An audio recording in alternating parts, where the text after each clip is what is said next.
afternoon. Thanks for having me. Oops, sorry in advance.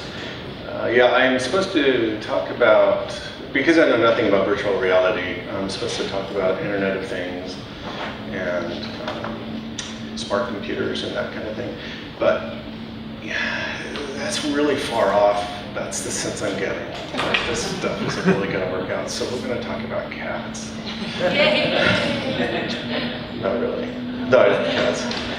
But seeing around corners is kind of what our job is, and as designers, right? You know, we're supposed to kind of develop that sixth sense about where these products are going and what purpose are people going to be putting them to. At the same time, our technologies are often helping people see around corners as well. You know, of course, there's these sort of more advanced technologies that we're seeing hit the market right now, where a car can see 180 degrees around, and that's quite literal. But a lot more commonly, the figurative advances that we make is designers helping people see more deeply into their supply chain, let's say, or into a patient's health, let's say, and what their prognosis is likely going to be. These are the sort of things that are of interest to me. Now, why am I here? Catabolic, I don't work here, but the thing is, I got involved in SAP in the late 90s. I went to a chocolate factory on behalf of SAP as part of a research program. We went to lots of factories and lots of planning departments of companies. This had to do with the APO product line, basically supply chain management and planning. And I found out a lot of interesting things about what kind of purpose SAP was put to its applications. And the secret that y'all already know is that SAP's kind of been in the business of the Internet of Things for a long time. Of course, not with all of the capabilities that we think of right now, but fundamentally helping people understand where everything is, how to, where it's going, how much of it is, what's the volume, what's the rate, what its destination is. But it's been a little bit sort of gray tape and baling wire. And that's all right, because I think that what we found though is that people needed that information, and it was hard to figure out how to improve it. And so what SAP did is they came around the United States looking for a design partner. They found Frog, and as you know, probably Frog had done quite a lot of fundamental work around the visual design of SAP products. And I was working at Cooper at the time as a practice leader. And at Cooper, we invited the SAP executives in, and they said, here is a manual, and it's very, very big. It's a user manual for one of our applications, and we need to do something about it. It's too big. So what have you done? I said, well, we've reduced the typeface and we've reduced the margins. I said, well, that's a good start. How about we, you know where I'm going, right? We got the joke. I think it was a joke. The idea is throw it away, right? That's goal-directed design, right? The idea, nobody's goal is to read a user manual, except for maybe a technical editor who gets paid hourly for doing so, but otherwise not so much. And so we went about working with SAP to start the interaction design practice, and it was quite a close collaboration for several years, and among other things, it was a new chocolate factory. And we discovered the Internet of Chocolate, which was pretty awesome. There's so many ingredients that go into a confection. Let's say Quality Street was what they were producing at that point. Being an American, I have no idea what Quality Street is. Some of you probably do. And all of the distribution centers, and how that magic happened. How did you get what was necessary into the plant and out of the plant as something that was consumable in the market? So as you might have guessed, being Cooper, we offered up some personas based upon our research. And what we also did, and this is something that we've been doing for quite a while, is creating context. Situations are what's important to me as I design, because if you have personas and you don't do anything with them, then they just sit around and smoke your cigarettes or drink your coffee, and that's not the point. The point they need to do something. But what they can do is inherent in a situation. Really, what is that situation? And so, with each of these personas, we broke down to what's the persona, the success of his or her organization, their goals, the information they need, the tools they need to manipulate that information, the situations, and the ways that they can respond appropriately to the various situations that they're in. And that makes it possible for us then to situationalize everybody. Morgan Pierce was one of our primary personas, and she gets her own version of this. This is only part of that statement. Don't worry, I'm going to not read it on. It goes for pages and pages. But the idea is her main goal is to get product into distribution centers as efficiently as possible, of course, and to create success for her organization. Now, what we came up with was a design. This is for an exception manager for APO.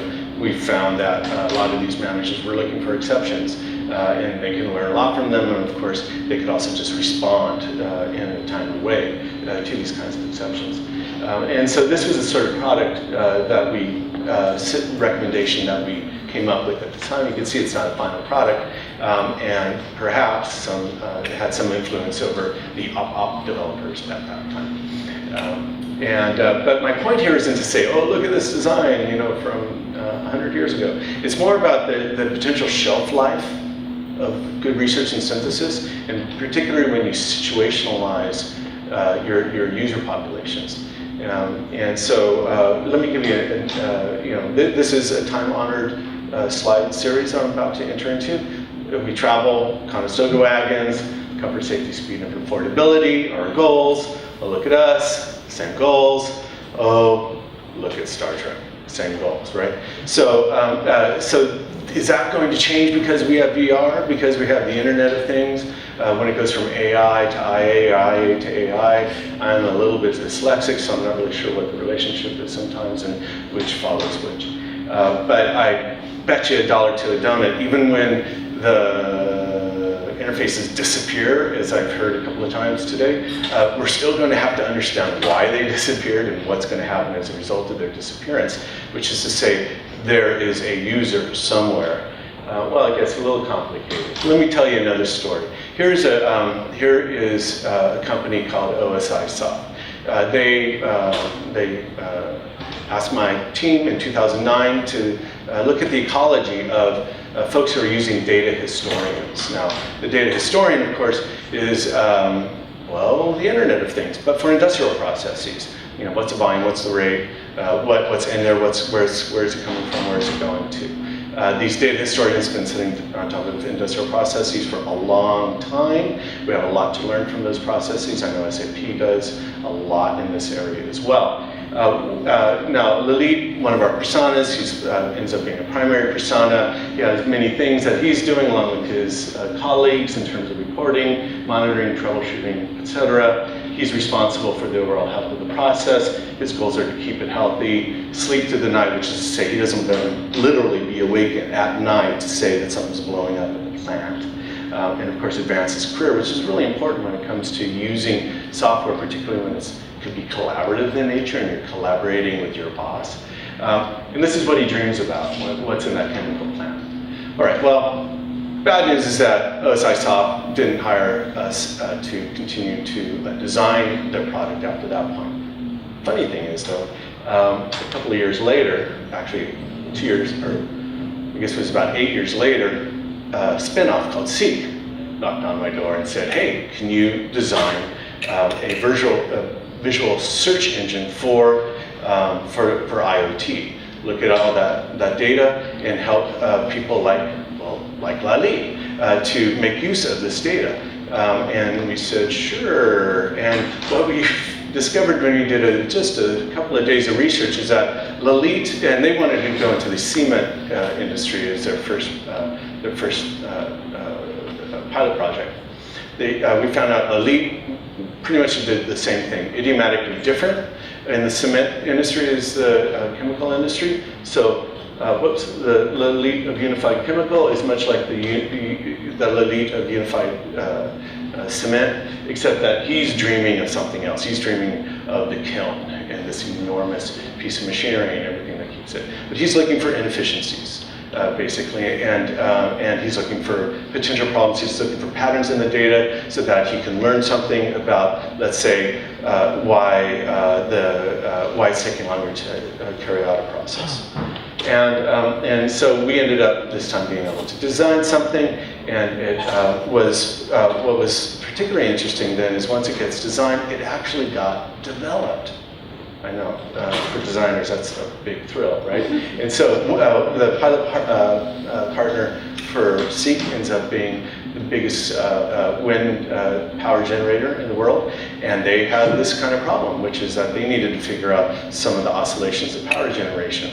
Very similar problems. So it turns out they have a process engineer there working along the same lines. Of course, the idioms are different, and they're different in super important ways. And I don't want to leave you with any other impression, but the difference between a human and an orangutan isn't very big when you look at the DNA, right? So, but still, you understand the framework is really valuable. And so the values of maintaining our views of over the long haul are really quite big. So you call it institutional memory, right? Because the technologies can bring us forward and say, oh, how is everything going to change as a result of these technologies that we don't know anything about? Well, okay, so then what happens to Morgan, right? Our SAP resource manager. Well, I don't know if anybody's taken her job yet, but this could be the next person who takes her job.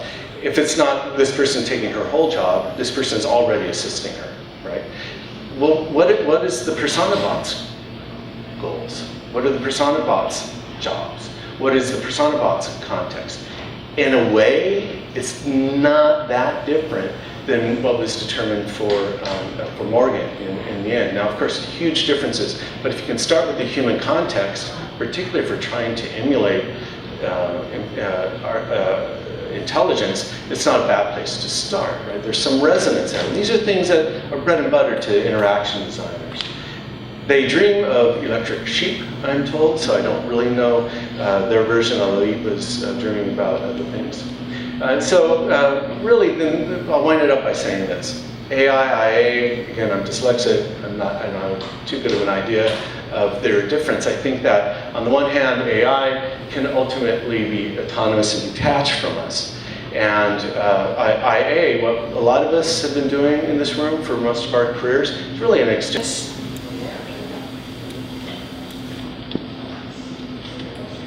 So when we're looking right now at where we are here, we've just started really doing big data. Because part of the thing that they're talking about is, as you've talked about, that it's not going to be long before having access to that kind of data will almost make it a better choice to have a robot make the decision, because they can. Yes, please, right? Right. But so then of course that to go one step further, if we give robots legal personhood, what do we do to the people like Robin and all the people who, that certainly it'd be great to give them their own island in the Bahamas, but, they're not getting paid for anything. Mm-hmm. Yeah. Do you have any insight or any opinion on that? I don't, but that's a great provocation. I don't know, and do they, well, you could say the same thing about laboratory animals. A very close friend of mine is a research scientist at Stanford, and he has recounted a few places where legal personhood has been required for animals, right? And then there's certain obligations that people have toward those animals to care for them, and certain rights, let's say collecting paychecks for a working animal, let's say.